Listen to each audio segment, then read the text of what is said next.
Hello and welcome to the Jeff Ahern Show. A little bit different studio here today. I'm actually in Connecticut, so I'm at my folks' place. So actually, it looks a lot better than mine. You compare the studios. If you compare the one I'm in right now, except for those little bright here. Give me a second. I think you're getting a better deal with me here. Hang on, just noticing this now. Let's see if it works better. It's not really no major improvement there. Which is odd because I pulled down the screen and literally you couldn't tell that I did anything. So let's talk about the week. I'm having a great week. I hope you are too. Like I said, I'm out in Connecticut. I just got back from Sedona. So if you follow me regularly, you may have noticed some differences in the audio on my newscasts because I'm doing them out of hotels and just places that are not my studio. But I am back home Monday. So I'm excited about that. I'll be back in my home studio and it'll be pretty nice. But let's talk about what's going on right now in the week.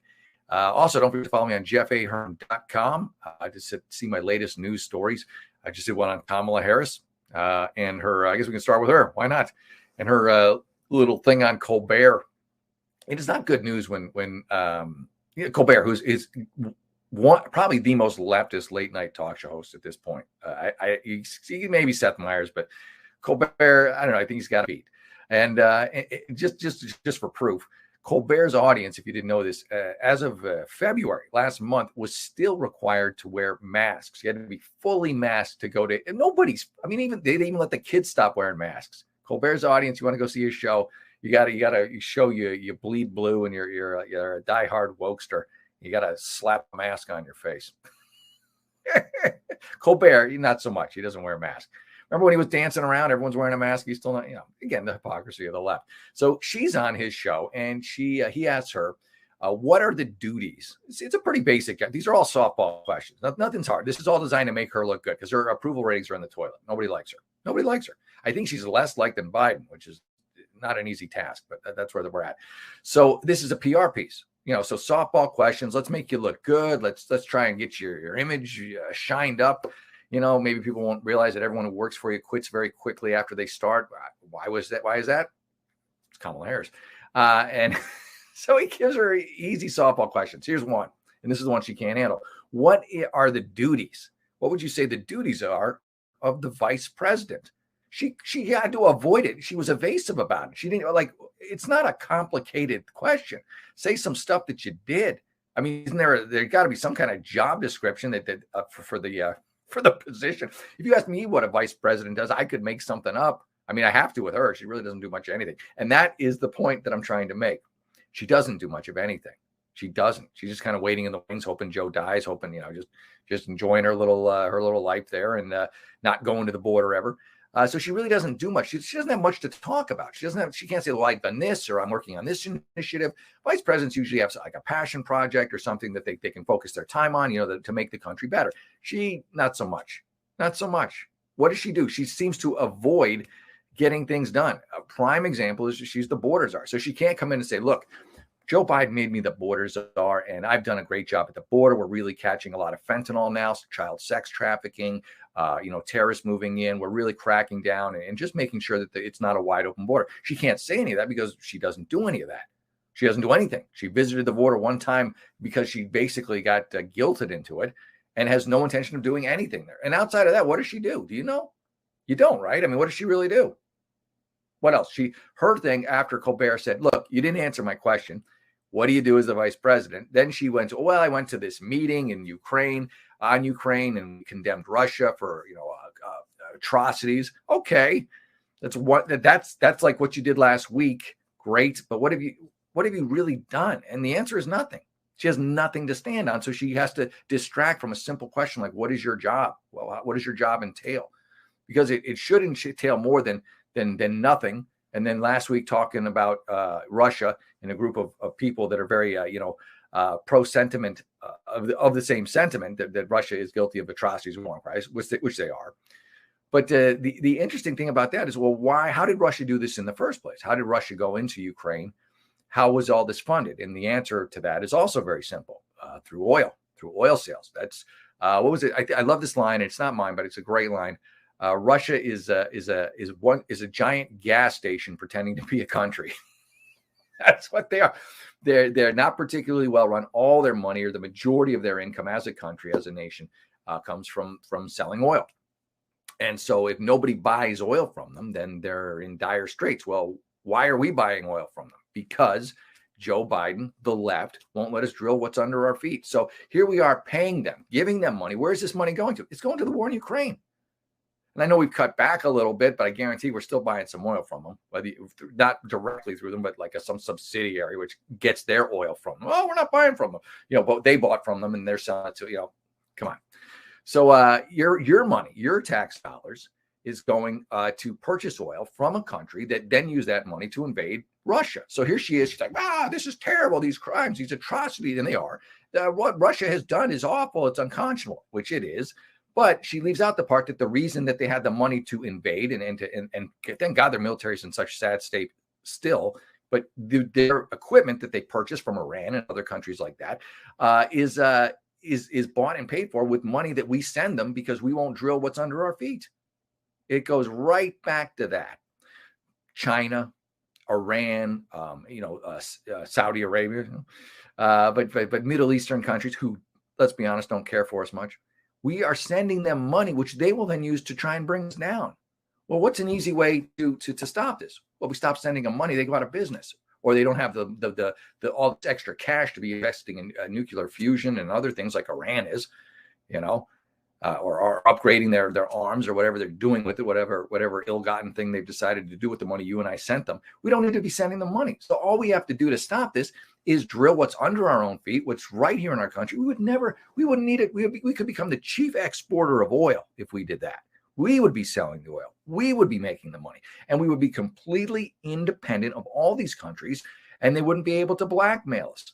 They wouldn't be able to spike our oil prices at a whim. Heaven forbid they all came together and actually worked as a cohesive unit. They could bring this entire country down, but they squabble amongst themselves, so they're not able to do that. Thank God. That's the only. Thank God. But again, Biden's, no, we're not going to drill. We're going to make everything difficult.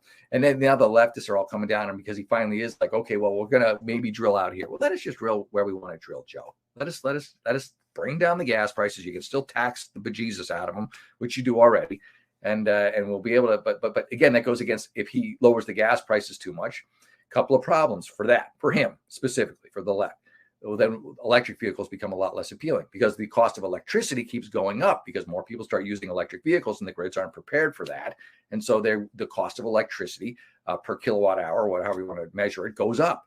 And the most recent study said, based on the previous gas prices when they were high, which is what Biden was trying to do, just not as quickly as it happened, the cost of fueling or charging an electric vehicle had become more expensive than gas. And that's with gas prices when they were higher. So now that they've actually come down a little bit, it's an even more noticeable difference, because as you increase the number of vehicles that need electricity, you have to increase the amount of electricity. And if you have a limited supply, you either, one, have to shut it off, or you have to charge more for it. Your basic, economics 101. That's why Newsom, when we were having the heat wave in August, had to tell electric cars, please don't charge between like 4 and 9, 4 in the afternoon and 9 in the evening, because it was going to bring down the grid. And here's a guy who wants every car electric by 2036. Mark, what do you got for me? Oh, civics. I love civics, first of all. But yeah, Mark, what do you think of civics being mandatory for graduating from college? Our Republicans are thinking I think it's amazing. I think it's amazing. And that's a DeSantis idea. I don't know. I doubt he came up with it, but maybe he did. But civics is great. CRT is something that, creating racial tensions is something that teaches kids to dislike each other, hate each other, judge each other based on race. It's absurd. It's so stupid. They wouldn't do it unless we taught it to them. If kids were running around free, just running around, and us adults got out of their hair, they play with each other. They don't judge each other. I know the liberals are like, they're racist by age 3. All right, please. So civics, here's what civics is. Civics is what you can do as a citizen of the country to improve said country, to improve your community, and make where you live in your country a better place to live. And what I love about civics is it's what you can do as a citizen of that country. It's not what you can do as a black citizen, an Asian citizen, a white citizen, a black. It's about being a citizen of the country first. And that's when we, I think, tackle racism. Well, first we get Democrats out of office who basically hold office by perpetuating racism. That's step one. But once they're gone, we embrace the fact that you should be, and I know it's going to ruffle a lot of feathers, be an American first. Yeah, you're black, you're white, you're this. I have this history. Be an American. If you're an American first and really foremost and only, then race, guess what doesn't exist anymore? Race. If we're all Americans, then we just have to hate each other based on whether or not we wear masks. The left will always try to turn us against each other, and politicians in general, and they will use the lowest hanging fruit, the easiest fruit, which is race. Oh, look, he's black, he's white, he's Asian, or whatever. And here's something else that's interesting, because Democrats have this level of acceptable racism, approved racism. They call it equity, but it's racism. But like racism is a horrible thing, and so it spreads. It spreads like wildfire.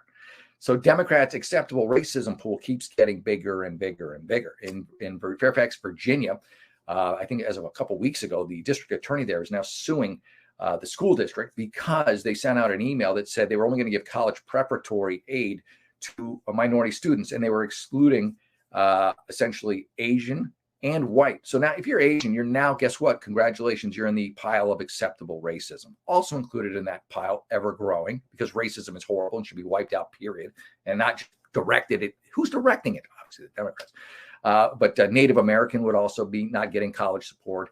Alaskan would not be. Pacific Islander would not be. They're all excluded because they're the wrong race. They're not the right. It's like, and this is how you're going to defeat racism. They have no intention of defeating racism. They want a racist country because it's the only reason anyone would try and keep them in power, even though because they don't realize they're the ones perpetuating it. They're the ones, literally, if they can't find it, they create it. It's like, it's frustrating. It's very frustrating. All right, Mark, sorry. They will be required to know the Federalist Papers. Oh boy. Well, we can talk about this in a second too. Know the Federalist Papers. I hate to say, I don't really know the Federalist Papers. Letters from Birmingham jail and Gettysburg Address. Yeah, I mean, I don't have. I'm so embarrassed. I feel like the Gettysburg Address is solid. I know what that is. The other two, yeah, I feel like as long as they're promoting unity, I'm all for it. Anything that promotes unity, I'm for. Anything that doesn't, I'm against. It seems like a basic tenet just for civics, right? Then are we going to get rid of TikTok? I hope so. And I say that as someone who has, 65,000 followers on TikTok. TikTok, they censor. It's Chinese, so anytime I put up any Fauci stuff, it immediately gets taken down because all my Fauci stuff is the virus came out of the lab, which it did. I think we can all admit that now, even if you don't want to do it publicly, in your home privately. Yeah, it's not that. Again, it's not a surprise. It's not a stretch. Oh, the lab that makes COVID released the COVID. Yeah, okay. It didn't come out of a sandwich, in the wet market. No. just to pick that choice. You have two choices: the weapons lab, or some rando market, Frank's Market. I'm sure it's a nice market. Maybe it isn't. But if you have these two choices, you could pick of where the virus came out. To go with the sandwich makers, or the soup house. It's willful ignorance of truth. Apparently Kamala got booed at the NCAA. She's not well liked, Mark. She's not well liked by anyone. Even the left doesn't. She doesn't say anything. It's nothing but word salads with her. She's afraid to. She's not a good politician. I mean, politicians will dance a little, they'll walk, they'll be evasive, but at some point they'll say something that you can understand. Kamala never says anything. She avoids making any commitment to anything. You can't even ask her what her job title is or what her actual duties of the job are without her evading that question. That's an easy one. You couldn't answer that, And then Colbert calls her out on it. That's just pathetic. Yeah, so she can't buy a friend. Nobody likes her. Biden doesn't like her. Never has. You can see that the body language, but they're hardly ever together, pictured together. It's always an awkward photo if they are in the same room. And who can blame him? If Biden's avoiding you, how bad are you as in terms of your popularity? I think at this point, I'm pretty sure it's scary, but Biden is more popular than Kamala right now. I know I have nothing to back that up. It's out of my instinct, but I'm sure there's some pullout. I know that was the case before, and I see no reason why that would have changed, because Biden, at least you could be like, well, okay, he's senile, and he is. Stop pretending there's a reason he won't take a cognitive test. And Kamala is technically should be, pretty with it based on her age, and she isn't. So she really doesn't have an excuse. All right. So she, I'm not surprised she got booed. Her appearance on Colbert only served to reinforce why people don't like her. So she would probably have been better off if she didn't do it, because it's just another public reminder of what a useless prop she is. So you say, let's see what we got here. Mark says, what about the 1% of African American are in real estate development, just as bad in the Latin community? So you want more African Americans in real estate development? Is that what you're saying? I feel like real estate development, that just sounds big. That sounds like a huge money thing with very big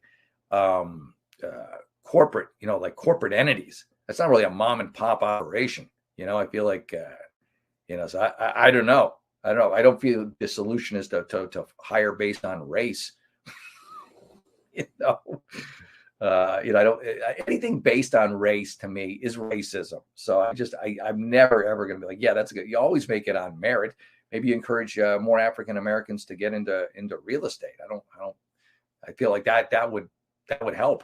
I feel like, African Americans in real estate will likely help other African Americans in real estate who are looking for houses. I would think that'd be a good thing, But I feel like as far as real estate goes, I feel those are like huge companies. When you're dealing with development, the costs involved with development and purchasing all that stuff, they're these massive corporations. So I don't know. I feel like if you check their board of directors at these places, I don't know if the guys on the realtors on the street are minority, but I'm sure there's a few minorities in there. Well, hopefully, ideally hired on merit, which is the only reason anyone should be hired. Actually, they're saying a raccoon did it. They were talking about the left. The left is just like raccoon, sandwich, bird flew into a cat. It's so absurd, but it can't be. No way. It's the weapons lab that was working on COVID or coronavirus. Couldn't be that. Anything but. It's insane. And now you finally, everything that's missing. This is the other thing. Everything that's misinformation on the left becomes true. The laptop, Trump wasn't colluding with Russia, even though they said he was. You've got the vaccine stuff, you've got the mask, all of that, all the stuff that you couldn't post on social media. They would take you down, put you in jail, kick you off the platform, all winding up being true. And obviously one of those things is the lab. And now they're releasing all this stuff. Even the Department of Energy is like, yeah, it's probably the lab. But the left is still like, no, not the lab. We can't admit it. We can't admit it. It's like, we all know it's the lab. We've all known it's the lab. I feel like even you knew it was the lab. My leftists out there. Can we stop with just at least this one? You can still play make believe with all your other stuff, but can we have this one, please? A little common sense bag in the room. Talking about Kamala. Okay, so Kamala says Kamala's a nice interracial couple with her and her husband. Yeah, sure they are. Oh, yeah, good for them. I'm glad they're happy. I just think I want to be happy, live your life, but she's a terrible vice president, probably one of our worst.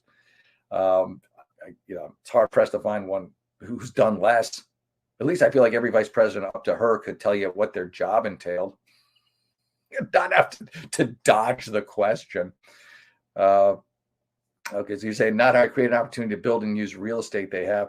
Hey, I'm all for equality.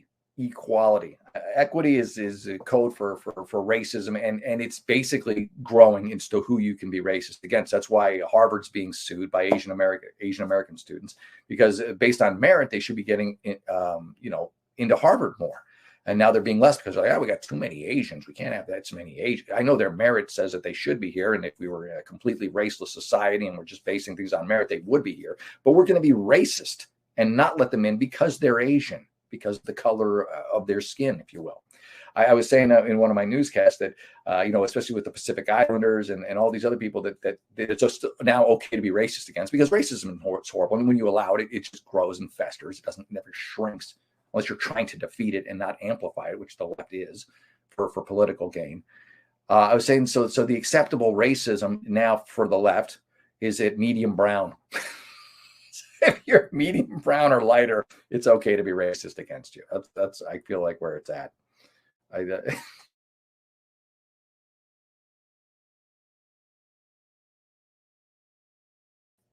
What happened? Am I still on, Mark? I kind of lost it for a second. I think I'm still on. Yeah, honestly, I wouldn't put it. I don't have no idea, Mark, but I'm not going to say no. It's entirely possible it could have been created in a lab. We need to stop monkeying around in the lab. We need to stop just creating viruses just to see if we can create a virus, or create these insanely fatal. That's what I'm looking for. Fatal viruses, just to see if we can cure them in case they ever occur on their own. It's like we are our own worst enemies. We really are. I'm sure they're working on some other horrific viruses in various labs throughout the country and across the world right now, that either one, they're creating intentionally to kill other people. These viruses that they're creating, what they're doing, it seems to me, it's pretty obvious. They're trying to create viruses based on DNA, on genetics, that will only kill a certain race of people, if you will. I feel like in China, they're working on a virus that, and again, this is just my theory. It's a little bit crackpot, but it's my theory, because these are bioweapons. These are bioweapons that will only kill certain people. Non-Chinese would be my guess. That's what my thinking is. And then you release it, and then look, all of our enemies died, and we're fine. We're immune to this because of chromosome, whatever. I don't know. Now again, I'm pulling that out of my butt, but that's a theory, and I feel like there's probably some validity to it. You have a friend at GSK isn't a left or right issue. What is GSK, Mark? I don't know. I missed that. GSK. I'm glad. You know what? I actually like issues that aren't left or right. It's nice to have those. I feel no matter what the issue is, it somehow gets turned into a left or right issue. But it's nice when we can actually just use common sense as a group. And I've told you this before, Mark. I hate the two-party system. I don't think there should be any parties. I think everything should be based on common sense, but it isn't. I wish the only party was the party of common sense. And right now, the left is not that party. They are opposed to common sense. They're opposed to merit. They're opposed to just about everything. That if you had I don't want to be too rude, but if you had a brain, you'd be like, well, that seems like a crazy idea. That's not going to work. Case in point, New York right now. I just read a story about it. Oh man, I've been ripping. I haven't even looked at the news too much, but New York right now is lowering the test standards yet again. This is on Fox News. It says Blue State, New York, reportedly changing minimum test scores for proficiency in key subjects. Let me explain this to you. Again, this is not a complicated explanation. It's something anyone with a brain would figure out. If you are lowering the minimum test scores for proficiency, you don't have proficiency. If you had hit the numbers, you could say you're proficient. If you're lowering them, you don't have proficiency. Your new proficiency is not proficiency. Your old proficiency was proficiency in a normal intelligent society. You would be raising those standards, not lowering. When you lower the bar, you lower the product. And the Democrats are perfectly fine with lowering the product because that's who they want to vote for them. People who can't get jobs. These kids graduate these schools with no usable skills. They get a diploma and it's worthless because they've never learned anything. They were never held back. They were never held accountable. Merit's been thrown out the window. All it is about blaming people for your future life that's going to suck because your education was so bad, because the Democrats in control of your school system decided to give up on you. And when you give up, you think these kids don't know when you keep lowering their scores? What is that message that send them? They're like, we don't think you're that smart. And so, if you can get any job, we'll be surprised. So here's your worthless diploma. Have a good time.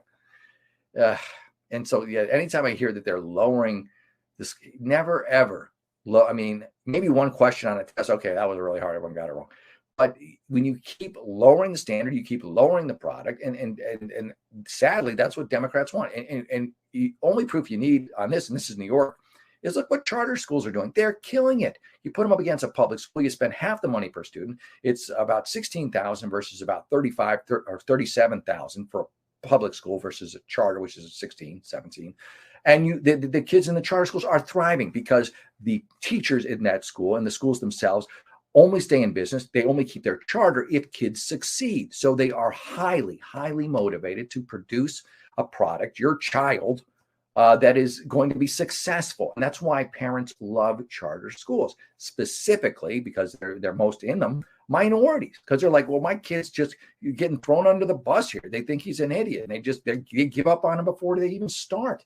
And so here's the charter schools, and they're colorful and bright, and the teachers are engaging, and so it can be done, and it's not a money issue because it's half the cost of these public schools. And they sometimes will have these in the same building. They'll have a charter school in the same building as a public school. And it's like going from Shangri-La to just like, I don't know, it's like Dresden after the bombing, I guess. It's night and day difference. Yeah, this school's getting twice as much money as this one. It's about attitude, and it's about belief that children can succeed. It's about the inherent intelligence in our kids. And I always say it's not a minority kids. They're being held back not because of their inherent intelligence, which they have, but because of the inherent racism of those running the school. Because if they didn't inherently have racism, they would know these kids are capable of doing anything, of achieving anything, that they are highly intelligent when they are in an environment that supports that. Oh, there he is. Hey, buddy.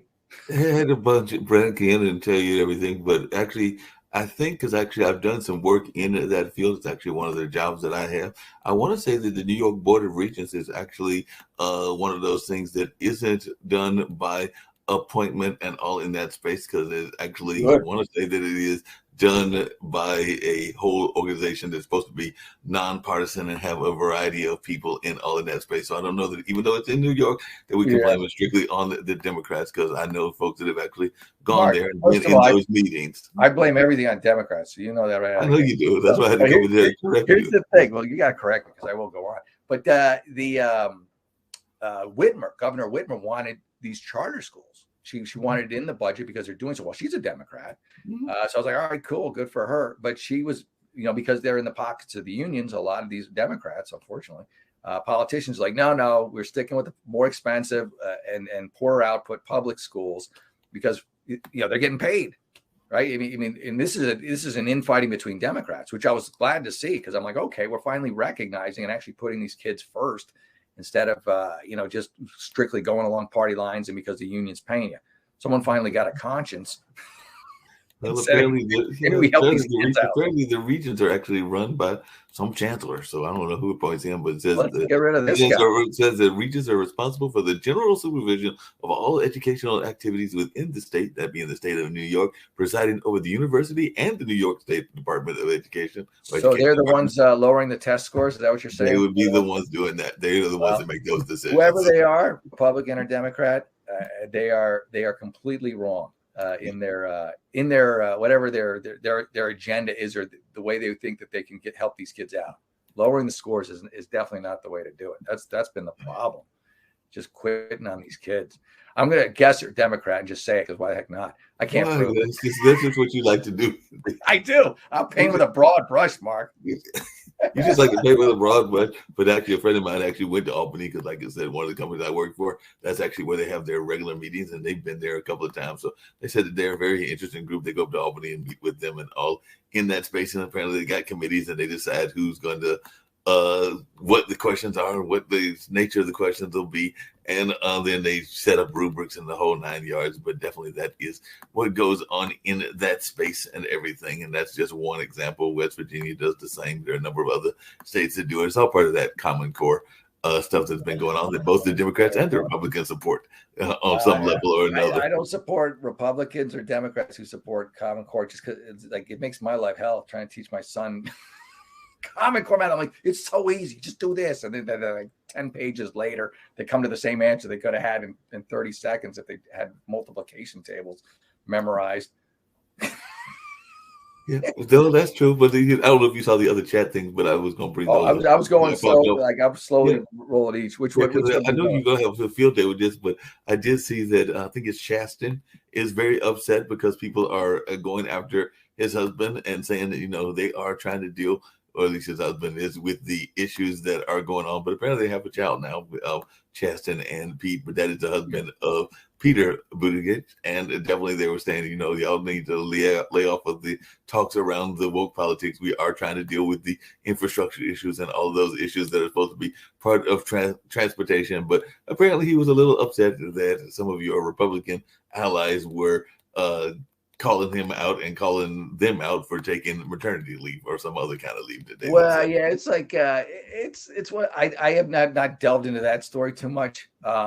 So I'm not gonna go into too much detail. But yeah, there's a point, like if that's your job and it's an important job and like trains are crashing and blowing up and toxic chemicals, I mean, you might want to take a break from maternity leave and get back to work. Or find somebody better to cover your bases while you're gone. There's a certain amount of responsibility you have when you're at that high a level. And yeah, we'd love you to have a year maternity leave. Sure, that'd be great. We don't get that, as private sector workers. But yeah, you're government employees, so you're all good. But at the same time, you have a job to do, and if your job's not getting done, you need to figure out a way for it to get done, or you need to get back to the office. Well, several things the government sector workers do, don't we? They are allowed to do it in private sector, isn't? Because I know that there have been conversations around 4-day work weeks. I think government sometimes they work 3 or 2-day work weeks and everything. Let's be honest, some of them work one. Yeah, that's true. Some of them work one day. And then, there's the whole notion of, there's people that are trying to fight to get $15. And I don't know that that's even going to be enough for the McDonald's workers and some of the other ones. Well, and they pretty much give themselves a raise, whether they're Republicans or Democrats. I think they give themselves a raise weekly. I don't even think they do it annually. Yeah, I think that they give themselves a raise weekly. But did you see I went to McDonald's a couple days ago. I went there and I hadn't been in a while. And yeah, it's like no one's at the counter. Everyone's on the computers. So that whole $15 an hour thing, well, we'll raise the, again, and everyone said this, like, look, they're just going to get replaced by computers because in order to stay in business, they can't be paying this to 10 employees. So they'll keep 5 and then they'll do the rest with computers. And that's exactly what happened. So those 5 get more money and then the other 5 get fired or not hired in the first place. Because I went in there, I actually walked up to the guy, I go, can I order from you? Because everyone's on these computers. He's like, yeah, okay. Like, sure, I'll take everyone else is on doing it all through the computer, and then it goes to the other computer, and they make your sandwich. Well, there's some futurists out there now, and I know you're gonna love this one because I know that you're trying to do this for the rest of your life. You want to be around for your son's birth, your grandson's birth, your great grandson's birth. But apparently, there is a modern day futurist out there that says that by 2030, that's not that far away, 7 years from now, the human race will be immortal because he's saying the technology is working, that there'll be little robots and little nano robots that can go through your body and that they can fix whatever is going wrong. Maybe the Illuminati will, maybe the very ultra wealthy will, I think, the rest of us, I don't know. I don't think they want us all around that long.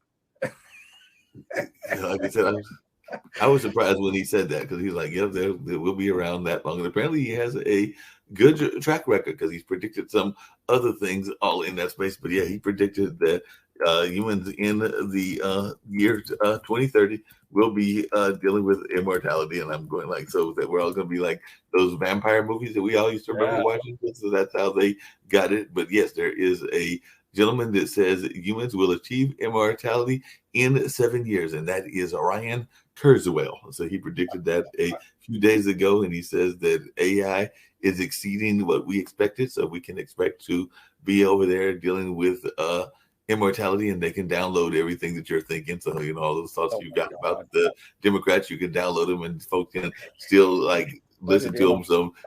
Sounds like a nightmare. It sounds like a horrible sci-fi thriller, of some sort. But I don't know. I question everything about this story, but I don't know that it's even if it's true, if it happened, that it would be a good thing because then you would lose the free will and free if they could just kind of download what you're going to think and which party you're going to be and adjust your brain thoughts and No, all that other like stuff. I said, apparently Mr. Kurzweil had some luck Wins. because he correctly predicted in 1990 that a computer would beat a human in chess by 2000. He correctly predicted I could have predicted that. I don't feel like that's that hard of prediction. That's not hard either. He correctly predicted the growth of the internet and the shift to a more wireless technology. Not that those aren't easy. Got a good track record. Yeah, those are pretty easy to predict as well. Apparently, he did not do that well with one of his other predictions because he predicted that we will reach singularity by 2045. But and apparently he wrote a book about that, and not 2045. So maybe we'll still get it. But singularity is the moment when machine intelligence becomes equal to or surpasses human intelligence. So you know what? Honestly, I feel like we're pretty close to that right now. You got all this AI rolling around now, and this is just like the general public AI. Who knows what the like the military grade AI is? So I feel like that's quite possible by 2045. At some point, sentient, Skynet level technology, and we've already proved with viruses, we're willing to make stuff that's going to kill us. So, well, apparently, we talk about viruses, and apparently, our good friend Elon Musk and his scientists and engineers are running around developing something called the Neuralink. So that's going to help the disabled move, communicate, and restore vision. But who else knows what the Neuralink might do? Oh, I was going to ask you. That's what I'm asking them to bounce off. But what is your thoughts about apparently our good friends over there in China are becoming good buddies with a number of people because apparently they brokered a Saudi-Iran deal. So they're helping them unify over there in the Middle East. And now apparently they are going to play nice with Mr. Putin because apparently Xi is going to go hang out with Mr. Putin because he said, I'm down with you and all of that. Though they're going to hang out next week and everything. So what do you think about these supposed enemies of the West, no matter what your politics are, heading out and hanging together? Well, it's not good for us. That goes without saying. For any of us, Democrat, Republican, Independent, it's not good. And it goes back to let's stop feeding them money. Let's stop buying oil off them. Let's drill our own oil and get off of the teat, if you will, of our enemies. We're our own worst enemies. We give them billions, really, for oil. And what are they spending it on? Getting rid of us. They're spending on getting rid of us, and that's what they're doing. Well, like I said, the other thing that's going on that a lot of people are excited about, I know I'll be watching it shortly, haven't turned on my TV, is March Madness. So my Marquette team will be playing in about an hour and a half. Huskies at 4:30. Who's your team? Who's your team? I got Huskies at 4:30. Who's your team? You got Huskies at 4:30, and we beat y'all, but I'm a Marquette graduate, so Marquette, cool.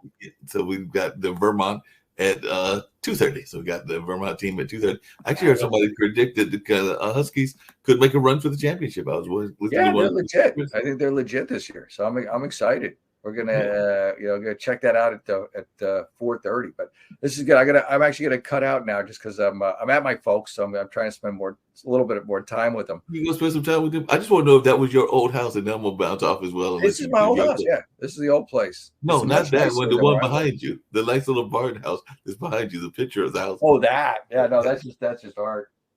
That's just art. This is the house I grew up in. I'm visiting my folks, so in Connecticut, and so I'm like, oh, this is great. And it's nicer than mine. My studio, it's just a wall. I put some stuff up. This is actually looks lived in because it is. Now, are both of your parents equally as conservative since you're always given the or do you have a parent that is sitting there going like, no, we're Democrats or we're a little bit more on the liberal side? More to the left, yeah. But so do most of my friends. I used to be a crazy leftist, not crazy leftist, but I would vote Democrat. I'd still vote Democrat if I actually felt like the candidate. I vote on ideas. I really, if you actually have good ideas, I really don't care what your party is. But I believe that a lot from the left. I believe that about you, but I also think that your parents are probably sitting there shaking their heads, going like, oh, "What do we do wrong?" You know what? They're at the age they don't know what I'm doing. Like, what do we do wrong? I'm going to bring them around. They're going to be like, we did good. Maybe a little column A, column B. Who knows? Who knows? Well, I'm about to let you have your closing remarks and everything, but that's what's fun jumping in and everything. And I'll be following what Chasten and Pete and the rest of the gang do and who gets booed at whatever their playoff games are. Yeah, exactly. All right, Mike. Hey, pleasure talking to you as always. Thank you, everybody. Please do check me out at jeffahern.com. And have a great weekend. Enjoy March Madness. That's something I think we haven't politicized yet. We probably will get around to it at some point. But let's all, Democrats, Republicans, Independent, have a beer, watch some basketball, and forget politics for a while. All right. God bless everybody. Have a good one. Go Marquette and go UConn. And as I always awkwardly sign off. Bye. Come on, Mark. You're right there. How you holding up? Nothing wrong with getting help. If I promise to look into it, will you drop it and help me build this fence? Now you need my help. If you or a veteran you know needs support, don't wait. Reach out. Find resources at va.gov/reach.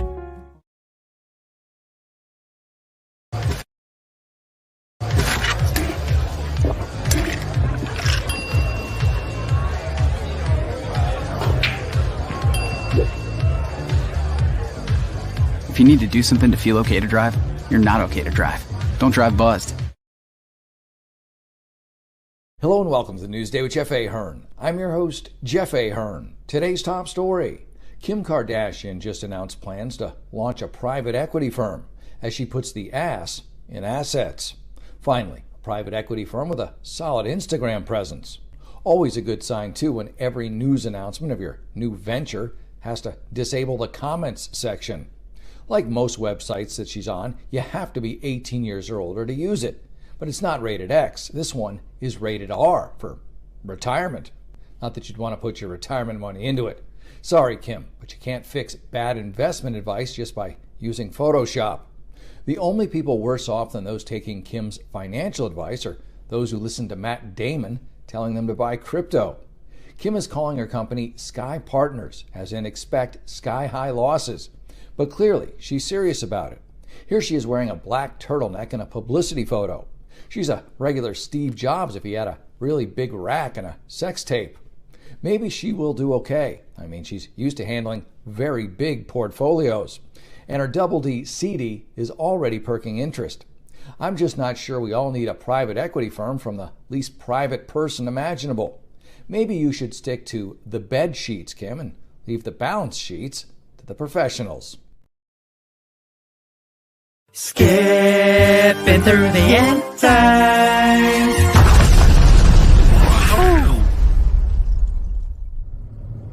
Well, maybe Tesla should have tried a bit harder. Well, it's hard to go against the corporate power of Westinghouse. Hey, look, a hitcher! You don't see that much anymore. Pick him up! What? Have you seen any movie ever? He looks pretty shiny. Dude! It's the Mandalorian! Oh, God. Hey!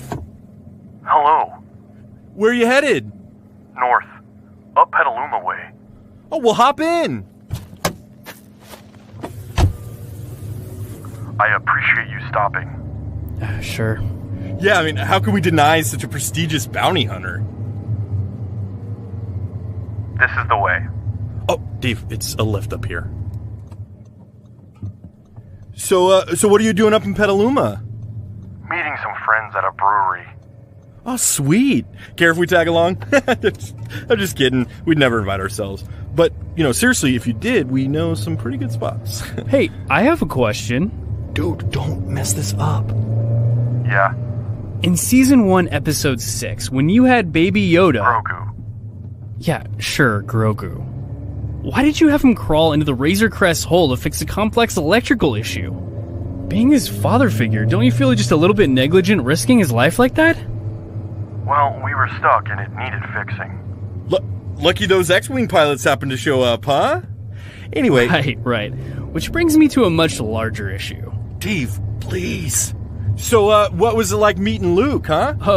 Honestly, your complete incompetence when it comes to being a bounty hunter. Oh, God. Like, you have zero business sense. And let's be real, you're pretty terrible at fighting. You're essentially just moving from one blunder to the next, each time miraculously being saved by some force of sheer luck. And morally, you're kind of meh. So, all in all, kind of borderline unlikable, dude. Okay, well... Oh, don't mind him, Mr. Mando. He's just still bitter about the whole Last Jedi thing. And the Rise of Skywalker thing, and and then the entirety of the prequel trilogy thing, and then, Palpatine. All right, I get the idea. But we're so lucky to have you around now. I mean, things are on the up and up. Huh? Ahsoka Tano, Dave, huh? Thrawn, dude. You're right, dude. I'm sorry to be so harsh on you, Mando. I'm just gonna get out here. What? Why? Yeah, why? I'm just gonna jetpack the rest of the way. Freaking nerds. Wow. So cool. Oh my god. Well.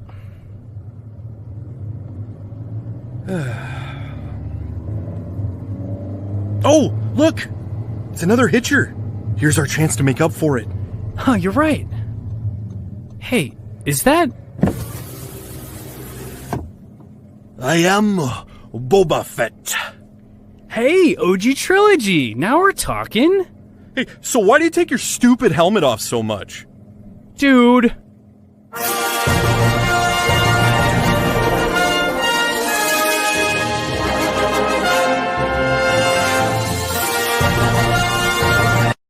Oh, God, we're totally getting sued.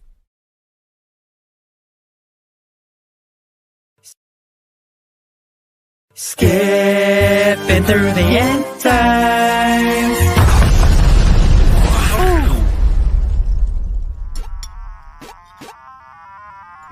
Now, Timmy, what did we say about electronics at the table, This is family time. You're right, Dad. How was school today, sweetie?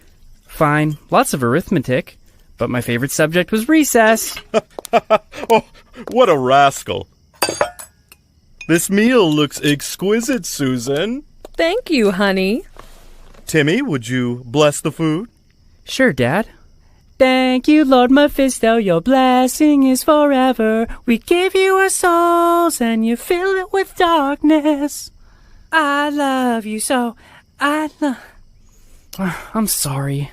I just can't do it. Timmy, show some respect. You know that in this household we worship the 13 pagan gods of the nether realms. But none of my other friends have to slit their wrists in blood sacrifice. I just want to be normal for once. Why can't we be Hindu or Scientologist? Hindu? Well, I never. Oh, thank Krampus your grandmother isn't around to hear this. Let's face it, we're a cult. Timmy, we do not use the C word, especially in front of your precious mother. Honey, you know we're open-minded. We invite you to leave the pagan church and see what other beliefs are out there. Just keep in mind that if your faith ever wavers, wrath and famine will devour all those you hold dear. That's right. Your mother and I will be flaming corpses. But what matters is what you want, honey. Well, I guess I'll stay pagan for now. There's our little boy. I think you mean big boy. You're funny. Now how about some grub, huh? Wait, aren't we forgetting something? Oh, the ritual of Pazuzu. That's right. Can you pass the blood, honey? Of course, dear. Don't forget me, Mom. Be right back, gang.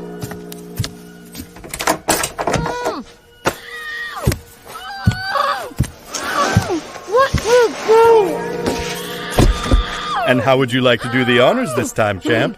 You really mean it, Dad? No fooling? You've earned it, son. Make it a clean cut now. Misa Nuja, Misa Nuja, Misa Nuja, Misa Nuja, Misa Nuja. No! Misa Nuja. You don't have to do this! Wait, Jim? I thought that was you. Karen?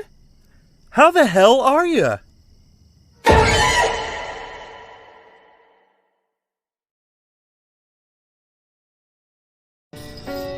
I'm a first-generation Filipino-American. You don't always feel you're a part of the country you live in. It's this weird middle space sometimes that you have to live inside of. But when you meet others that are also living in that space, you'll learn to know that it's its own unique space too.